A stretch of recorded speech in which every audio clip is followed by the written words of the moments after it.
Last week we spoke about how do I know what to do in what order on a reno site. Really important to get that nailed.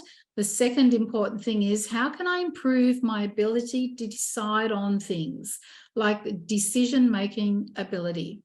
So let's unpack that just a little bit. The truth is, I've seen this and I know this from my own experience because I can make decisions fast. Some I make a little bit slower, but most of them I make pretty fast.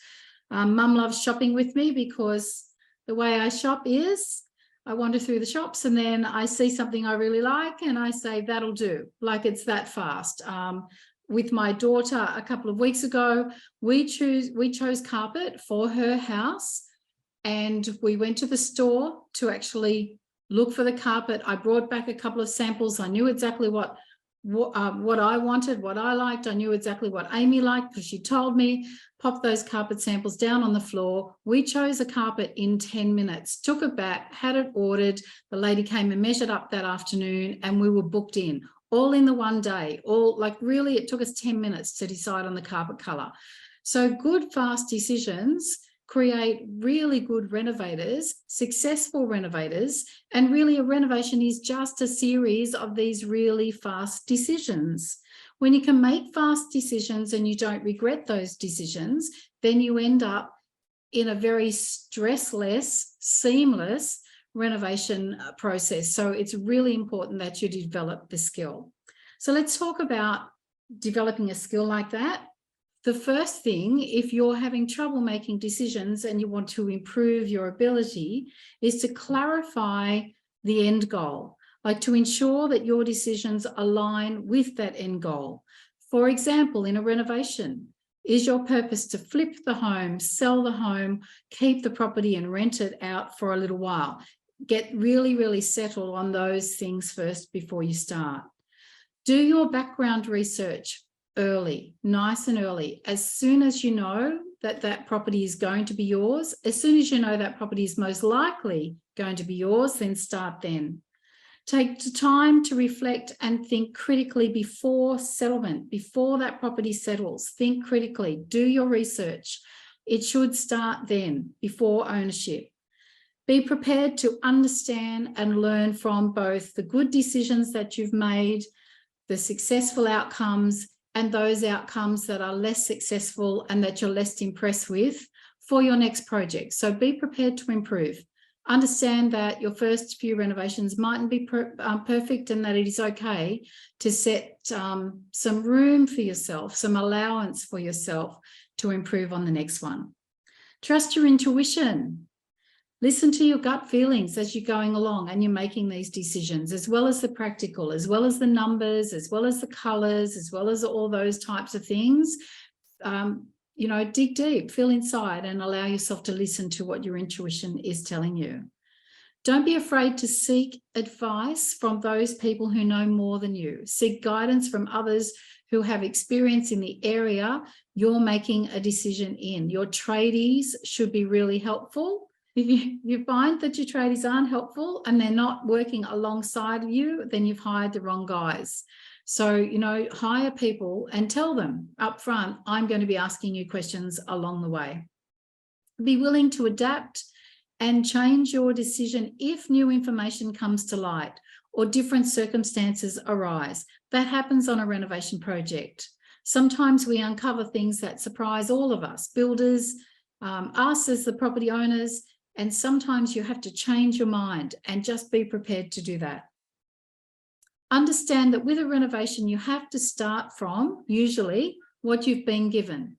By that, I mean a roof colour or a guttering colour, or perhaps your window frame colour if you're not going to change those things, or the generic style of the house. You can, you know,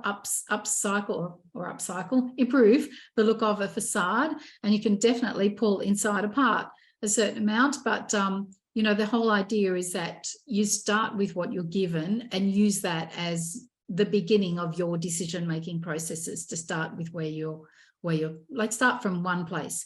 And it really helps. And honestly, it's easier, I believe, than when someone says, hey, you're building a new house, what do you want? You know, and then you can pick anything. Get your style sorted in your mind and on paper. Decide and commit to sticking to it. limit your tile and the following decisions, your tile, your flooring, the carpet selections, limit those down to selections based on the style you've already decided on. That also helps. It means that when you're walking into a tile shop, you don't have to look at everything. You've already nailed down your choice. Get your colors selected early. Get some sample pots. You should be able to tell from your plans, and you should be able to tell from the way that the house faces that, where your colors are going to be nice, and going from your window, the base of your window colors, and perhaps your guttering. Decide on your colors really early. Get your sample pots, try them all around the place.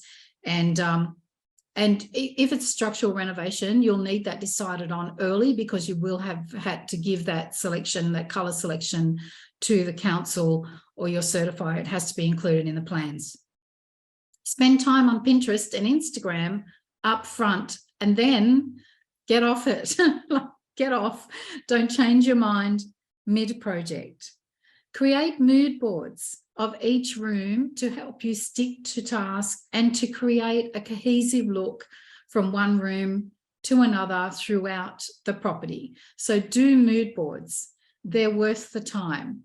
My group this morning, my training group, we spent an hour with our gorgeous interior designer, Linda, learning how to do mood boards, or everyone was learning how to do mood boards, create mood boards, and to create that cohesive look from one room to the other. Shop nice and early, guys. Look for bargains. As soon as you have decided on the style, the colors, and the look of your home, then it becomes much easier to get shopping. Start looking for bargains, and then you can keep your costs down. And if your builder asks you anything, ask for the options, like ask him or her what their thoughts are. Like, be open-minded, but then consider the potential consequences of each option, weigh the costs, the risks, if any, and the benefits of each option that you're presented with. And then don't leave them hanging. Make a decision either then and there on the spot or that night, so that when they go to work the next day, they know exactly what to do and they can get started.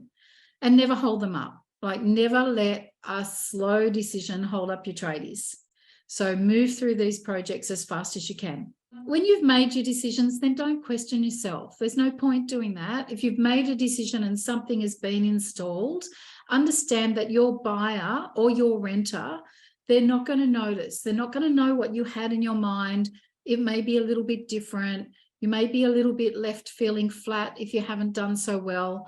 So, just do better the next time, and you can see what something looks like, and just set a goal for yourself to improve a little bit. But don't beat yourself up over decisions. Please don't go ripping stuff out and redoing stuff. And also, if you wanted to take a project so far and your budget had to be cut back, or you've not been able to do some of those things in your head, understand that your buyer didn't know what you decided in your head.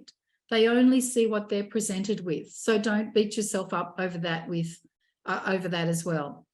And, really don't spend any time or energy on things that no one will notice. Here's my rule for good decision making. No fiddle diddle, no mucking around, guys. Get down to it, trust yourself, and keep moving forward on your projects. Thanks, everyone. Thanks for joining me. I'll see you the same time next week in our how-to series. Thanks, guys. Thank you for the love you're sending, and thanks everyone who's listening to the recording. Cheers. Bye. See you next week.